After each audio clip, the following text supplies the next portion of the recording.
আমার আল্লাহ সর্বশক্তিমান বললে এর ভেতরে শিরিক ঢোকার সম্ভাবনা আছে। আমার আল্লাহ সর্বশক্তিমান বললে এর ভেতরে শিরিক ঢোকার সম্ভাবনা আছে। একটা অসুস্থ বক্তা আছে আমির হামজা, এটা আল্লাহ পাক শেফা দান করুক আর হেদায়েত নসিব করুক। হ্যাঁ, ওই দিন বলতেছে আল্লাহকে সর্বশক্তিমান বলা নাকি শিরিক। আপনি চিন্তা করছেন ব্যাপারটা?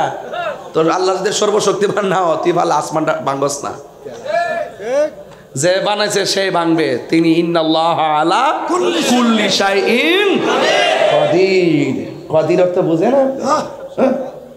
এই যে আমি এটারে দড়ি মাঝে মাঝে কিরে দড়ি, এইটা পাগল টাইপের দড়ি কিরে ধাক্কা ধুক্কা খায় না কিছু মানুষ হয়, ঠিক কিনা? এই জন্য আল্লাহ ইন্না বাতশা রাব্বিকা, আল্লাহর ধরা কি নরম না শক্ত? ওয়া হুয়াল গাফুরুল ওয়াদুদ, he is the forgiving and loving. তিনি প্রেমময়, তিনি ক্ষমাশীল। He is the forgiving and loving. There is no god but Allah. Allah is our Almighty and our Creator. He is the first, last, open and secret. Inna Allah ala kulli shay'in. Sure তো? ইনশাআল্লাহ আল্লাহ আমাদের কবুল করুক। এখন প্রশ্ন হলো ইজা সামাউন ফাতারাত। এখন আপনাদের কাছে আমার প্রশ্ন, যে আসমানটা ফেটে যাবে, আমি একটা এক্সাম্পল দিছিলাম, গ্লাসের ভিতরে পানি, গ্লাস ফেটে গেছে, পানি কি আছে? কি হয়ে গেছে? তো যে আসমানের ভিতরে আল্লাহ চাঁদ লাগাইলো, যে আসমানে আল্লাহ চন্দ্র লাগাইলো, সূর্য লাগাইলো, তারকা লাগাইলো, আসমানটা যখন ফেটে যাবে, নক্ষত্রগুলো থাকবে? কি হয়ে যাবে? আল্লাহ বলছেন এই আয়াতের পরের সব আয়াতে, ওয়া ইজাল কাওয়াকিবুন তাসারাত। আকাশের মধ্যে যে নক্ষত্রগুলো আছে, সেই নক্ষত্রগুলো খুলে খুলে খণ্ড খণ্ড ভাবে পড়ে যাবে। বলুন, এত সুন্দর আসমান সাজাইছিল কে? আকাশে চাঁদ আছে, আকাশে তারকা আছে, জমিনে গাছ আছে, সূর্য চাঁদ। আশ-শামসু ওয়াল কমারু বিহুসবান।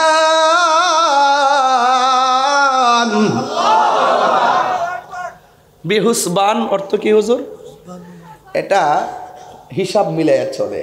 হিসাব হিসাব হিসাব বুঝেন না? হাসিন বা হিসাব থেকেই তো কি আর নাজমু ওয়াশ শাজারু ইয়াসজুদান, আর ওয়ান নাজমু আশ-শামসু ওয়াল কমারু বিহুসবান। বিহুসবান হিসাব থেকে হিসাব। চাঁদ এবং সূর্য চলে গণনা করে সিস্টেম মতো। সূর্য উঠে ডুবে, নিয়ম ওকে। চাঁদ উঠে ডুবে, নিয়ম ওকে। বলেন তো এই নিয়ন্ত্রণ করে কে? বলেন না। লাউ কানা ফীহিমা আলিহাতুন ইল্লাল্লাহু লাফাসাদাতা। যদি ওই এক আল্লাহ নিয়ন্ত্রণ না করত, তাহলে সব ফসাদ লেগে যেত। কথা বলেন ঠিক কিনা? আমি যদি আপনাকে বলি একটা গ্লাস নিয়ে দাঁড়ান, তো দাঁড়াইলাম। আপনি আজকে আপনার প্রথম দায়িত্ব রাত্রে দাঁড়িয়ে ঘুমাবেন। ঘুমায় গেলে এটা কি থাকবে? লা তাখুযুহু সিনাতু ওয়ালা নাওম। আল্লাহর তন্দ্রা নাই, নিদ্রা নাই। আমার তন্দ্রা আছে, নিদ্রা আছে, এই জন্য আমি মাখলুক। আর আল্লাহর তন্দ্রা নাই, নিদ্রা নাই, এই জন্য আল্লাহ খালেক। আমি মাখলুক, প্লেট হাতে নিয়ে এইভাবে ঘুমালে প্লেট ভেঙে যাবে। ওই মাখলুকের ঘুম নাই, তন্দ্রা নাই। যদি তন্দ্রা নিদ্রা থাকতো, তাহলে পৃথিবী লন্ডভন্ড হয়ে যেত। তাফসীর করছি, একটু বিশ্লেষণ করছি আপনাকে বোঝানোর জন্য। আমার রবকে, কোন রব আসমানটা ফাটাইয়ে দিবেন? সুবহানাল্লাহ বলবেন না? এই জন্য আমার ভাইয়েরা খুব মনোযোগের সাথে, বেশি লম্বা করব না, একদম গড়ি কাটাতে ওয়াজ করব, যেন আপনারা কষ্ট না হয়। আর আপনার চিটাগাংয়ের মানুষ তো অনেক আবেগ, ভালোবাসা, আপনারা অনেক রাত পর্যন্ত ওয়াজ শোনেন, কিন্তু আজকের ঘটনাটা কিন্তু একটু হার্ড। একদম একাডেমিক আলোচনা করছি, যা বোঝার জন্য আপনাদের সহজ হবে। আশ-শামসু ওয়াল কমারু বিহুসবান, চন্দ্র সূর্য নিয়ম মতো চলে, চন্দ্র সূর্য গণনা মাফিক চলে। এরপরে কি ওয়ান নাজমু ওয়াশ শাজারু ইয়াসজুদান, তারকা এবং গাছ আল্লাহকে সেজদা করে। আপনারা জানেন কিনা জানেন, হাদিসটা পড়ছেন কিনা, বিনা কারণে একটা গাছের পাতা ছিঁড়া নিষেধ। নিষেধ কি? নিষেধ। রাসূলুল্লাহকে বলছে, ইয়া রাসূলুল্লাহ, গাছ কি ব্যথা পায়? রসুল বলে, তুমি আমার কাছে আসো। আয়েশা নবীজি চুলের মধ্যে একটু টান দিছে, দেওয়ার পরে তুমি কি ব্যথা পাইছো? ঠিক, গাছের পাতা এইভাবে ছিঁড়লে গাছও ব্যথা পায়। বুঝতে পেরেছেন? গাছ ব্যথা পায়। বিনা কারণে পিপিলিকেও মারবেন না, বিনা কারণে গাছের পাতাও ছিঁড়বেন না। কথা বলেন ঠিক কিনা? ওয়ায়াতাফাক্কারুনা ফি খালকিস সামাওয়াতি ওয়া মা ফিল আরদ, আসমান এবং জমিনে যা আছে সব নিয়ে গবেষণা করেন। আর আসমান জমিনের মাছ বলেন, নদীর ঢেউ বলেন, পাতা বলেন, চন্দ্র বলেন, সূর্য বলেন, সব আল্লাহকে সেজদা করে। তো আমি তো চাঁদের চেয়েও দামি, আমি তো সূর্যের চেয়েও আরো দামি, আশরাফুল মাখলুকাত। কথা বলেন ঠিক কিনা?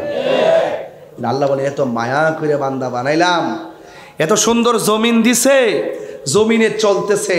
আল্লাহ আরেক জায়গায় বলতেছে, এই আয়াতের চতুর্থ শব্দের মধ্যে বলতেছে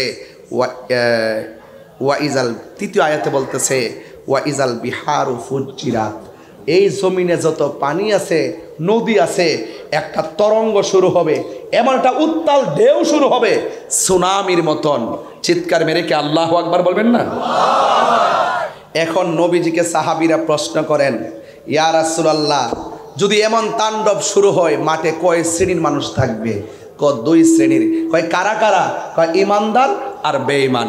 ইয়া রাসূলুল্লাহ, এত বড় তাণ্ডব লীলা হবে, সেখানে ঈমানদার যদি থাকে তারা কি কষ্ট পাবে না? আল্লাহ রাসূল বলেন, না, পৃথিবীর এক প্রান্ত থেকে এমন একটা বাতাস আসবে, আয়েশা তাদের বগলের নিচে লাগবে, সাথে সাথে তাদের জান কবজ হয়ে দুনিয়ার থেকে বিদায় হয়ে যাবে।